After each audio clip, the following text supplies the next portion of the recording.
Egg fry, ఎర్రగడ్డలు, పచ్చిమిరపకాయలు, కరివేపాకు. ఆయిల్ వేడెక్కాక 3 వేసాను.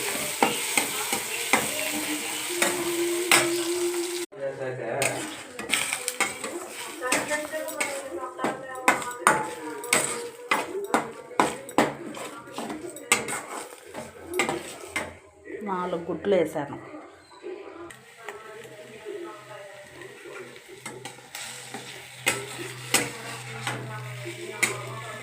ఎగ్గులు వేస్తానే కొద్దిసేపు కలబెట్టకూడదు. కలబెడితే చిన్నగా వస్తుంది.